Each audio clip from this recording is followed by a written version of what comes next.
Hi everyone, Chris here from IELTS Advantage. Hope that you're all doing well. And in today's live lesson, we're going to focus on writing Task 1 General Training. And we're going to look at the difference between formal and informal language. So if you are an academic student, this lesson is not for you, but you'll find lots of academic videos on our YouTube channel. So go and check out our YouTube channel and you'll get lots of help with Task 1 Academic there. But if you are general training, definitely keep watching, because we're going to look at something very, very important, which is the difference between formal and informal language. So why is this important? Well, it's important because to get one of the higher bands, if you're looking to get a band 7 or 8 or 9 in your IELTS writing test, you need to use a consistent tone throughout your response. So you need to choose the correct tone and then use that tone consistently throughout your response. If you're hoping to get a 7 or above, you really need to understand the difference between formal and informal and be able to use it. So not only knowing the difference between the two, but being able to use it on test day is absolutely essential. So what not to do? So this is what most students do, and this is why most students are unsuccessful when it comes to this. They learn lists of words and phrases and they insert them into their Task 1 response, and so they'll learn a list of formal words and a list of informal words, and they'll just put those in there and hope for the best. And this is really, really obvious to the examiner when you do this. It's obvious that you do not know what you're doing, and it never works. All right, if it worked, I would tell you, I would give you a list of words. What we're going to do in this lesson is something completely different, and is what you should be doing if you want to improve. So what I'm going to do is I'm going to show you two sides of basically the same question. All right, and one side is going to be formal, one side is going to be informal, and we're going to test you and ask you which one you think is formal and which one we think is informal. And we've highlighted the formal and informal language to make it a little bit easier for you. So if you have a look here, left and right, left and right,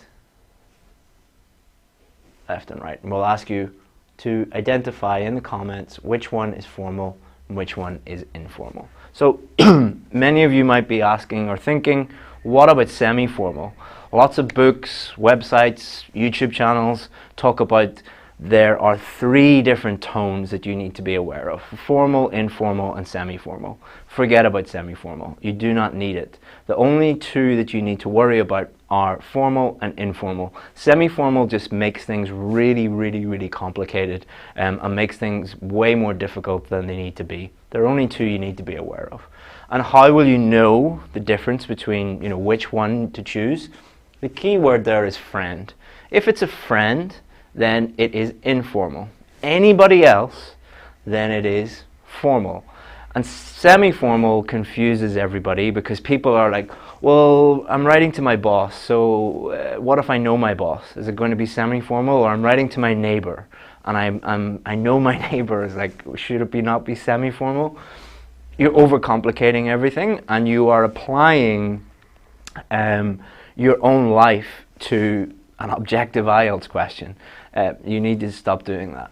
Just stop overcomplicating everything and get out of your own way and make things as simple as possible. Friend, informal. Anybody else, formal. Okay? So let's have a look at this question. Write a letter to a friend telling them you lost your bag. Tell them where you lost it, what was in it, why it is important. And then here, same question, but just writing to a different person. All right, writing to your boss. So one is going to be informal, one is going to be formal, and you should use language that reflects that and is consistent throughout the whole response. So what I'm going to do now is show you 2 sides, and I want you to tell me if it is formal or informal. Now, just a word of warning. Because this is a demonstration, because we're doing it on the Jamboard, I've shortened everything. Don't think that these should be reflect the length that I would use if I was doing the IELTS test. I've shortened everything just to make things as easy as possible for you. So this one started it off with Dear Tom. Both of them say Dear Tom, because in the test it's going to tell you to start off with dear, whether it is formal or informal. Normally, informal, you wouldn't use dear, but in the test, they'll tell you to start off with dear. So have a look and tell me which one, left or right, is formal and why. Always try and justify your opinion, because by justifying your opinion, by saying why you're learning, if you just say, oh, left, formal, right, informal, and not really think about it, you're not going to learn anything. So have a look and think about why. I'll see if I can get YouTube up here and look at your comments.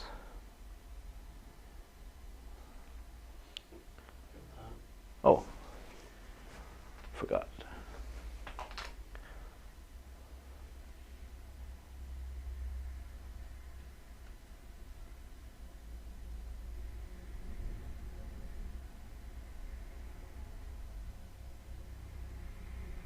So most of you think that right is formal.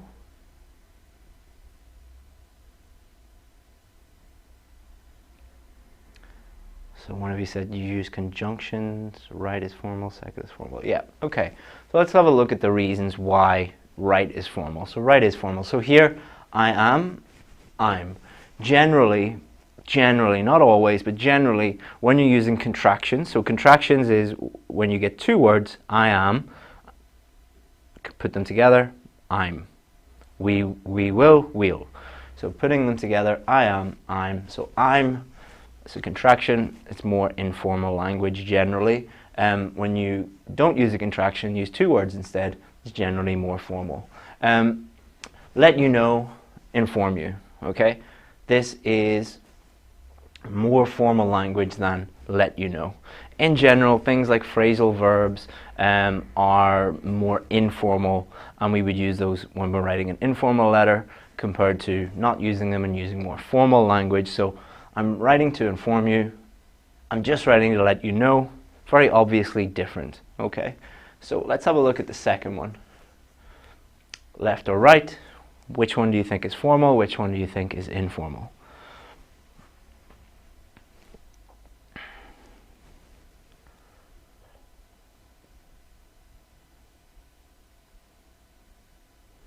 And say why. A lot of you are just saying right is formal, left is informal, or something like that. Say why. That's where the learning comes in.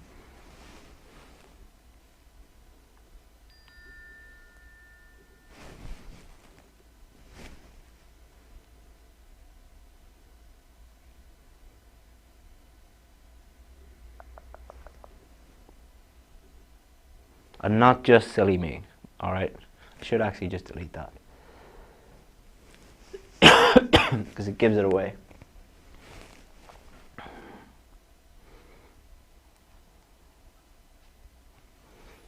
So again, all of you are just saying right, left, right, but nobody is saying why.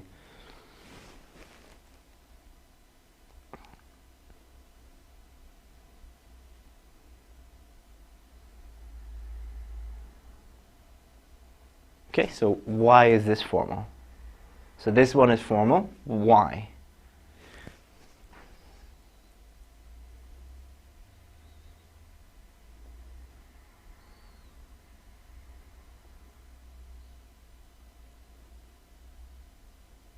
See, the reason why I'm forcing you to say why is if you don't do that at home when you're learning, you're never going to learn anything. So that's the whole purpose of this lesson, is to show you how you can improve your formal and informal language at home. So if you're just reading and going formal, informal, and not really thinking about specifically why, you won't be able to do it on test day. And that's what it's all about. It's about being able to do it. So it's not a test of can you identify the difference between formal and informal language. It's going to be a test of can you use formal and informal language. So in order to do that, you have to understand why. So on my way to, again, a lot more informal than while traveling to. All right. Again, phrasal verbs, things like that are a lot more informal. I reckon. All right. I believe. I reckon. This is more an informal way of saying like I believe or I think. And believe. So it's not a formal or informal word really. But reckon is definitely an informal word. Now, does this mean that you should memorize this word and insert it into your informal letter on test day? No, definitely do not do that. Don't memorize the word and then use it, because you might get a question that has nothing to do with reckon, has nothing to do with this word, and then if you just have memorized words and then insert it into your writing, you're going to be in a lot of trouble. So let's have a look at the next paragraph. So again, justify your opinion. Why do you think one is formal? Why do you think one is informal?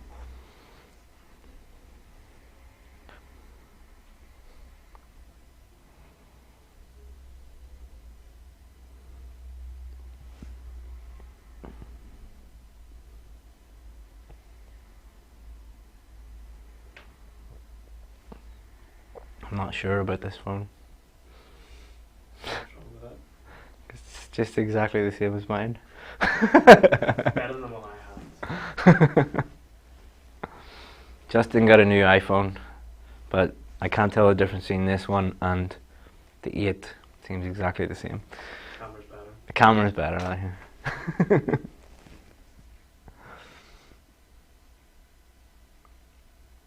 Okay, so some of you are saying type of words or vocabulary, or it's formal because of vocabulary, or it's formal because of type of words. Think about the specific reasons why that is.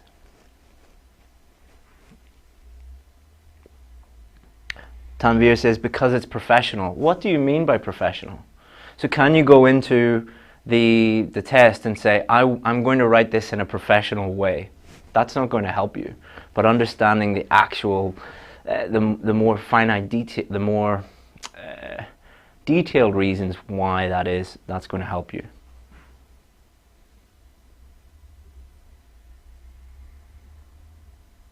Gladys says it's more explanatory. Formal and informal, well, you could be very informal and explain things very, very well. You could be really formal and be terrible at explaining things. It's not about being explanatory. Tanzine, because the description is clear. It's not about clarity. You can be really informal and be very, very clear.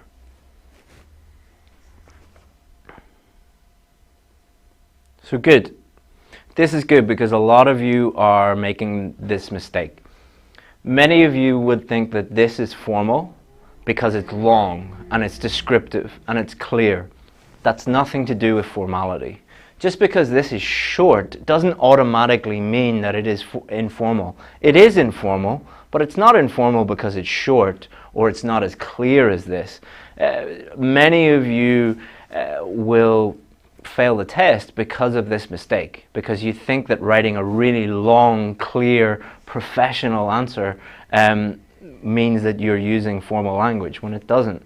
And many of you will think that using short answers and short language and it means that you're using informal language. That's not what it's about either. So it's great that you guys are making these mistakes because you're going to learn from that. So the most significant item contained, my laptop was in there. Okay, that's very clear. That is very, very clear. My laptop was in there. Extremely clear. It's not unclear, it's just less formal. The most significant item contained in the bag, my laptop was in there. I'm quite sure, I'm 100%, and again, a little bit more informal. But the reason why I made one very, very long and the other one short was to demonstrate this point that many of you think that length, a number of words, equates to formality, when it doesn't. Be very, very careful about that. Last one.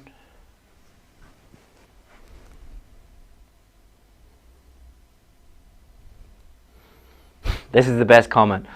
Left is formal because it's written in formal language. Okay.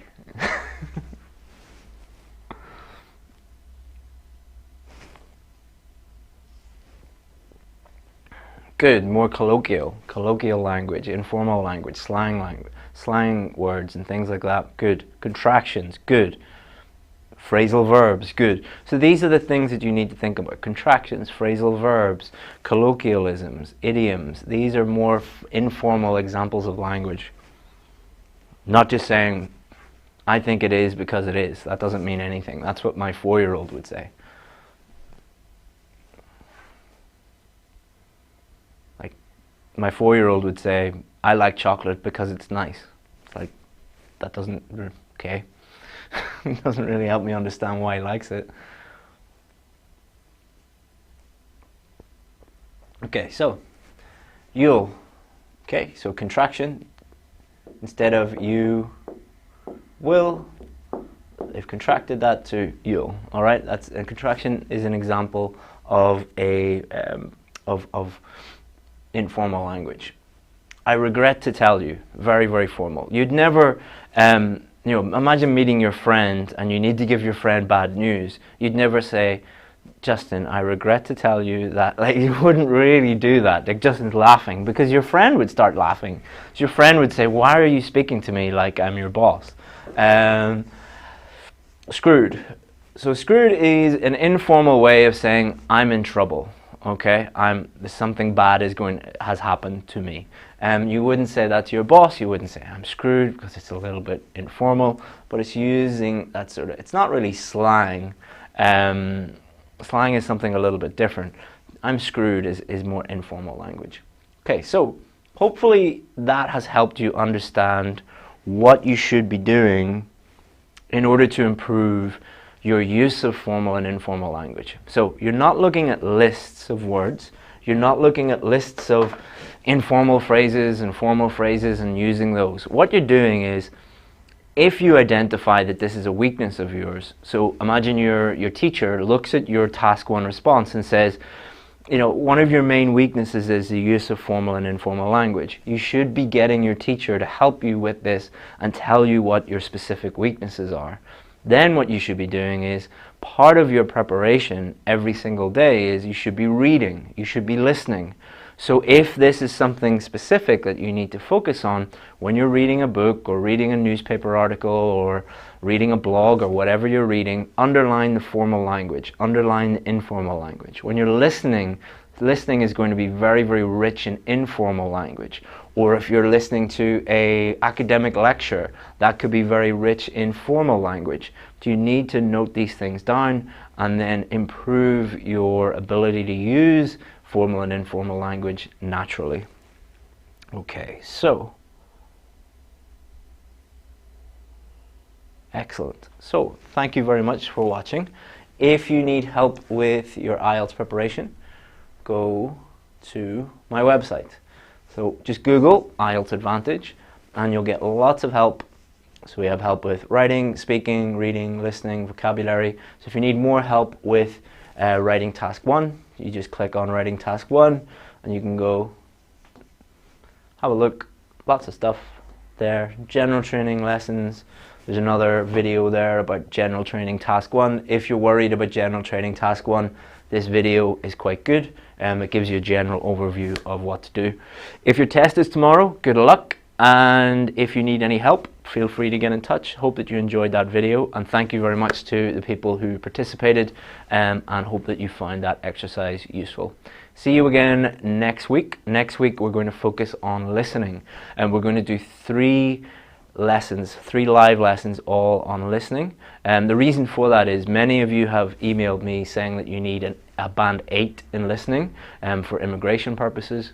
So next week we're going to focus a lot on how to get you up to a band 8 for listening. Thank you very much, guys, and it was a pleasure teaching you today, and have a great weekend. Bye bye.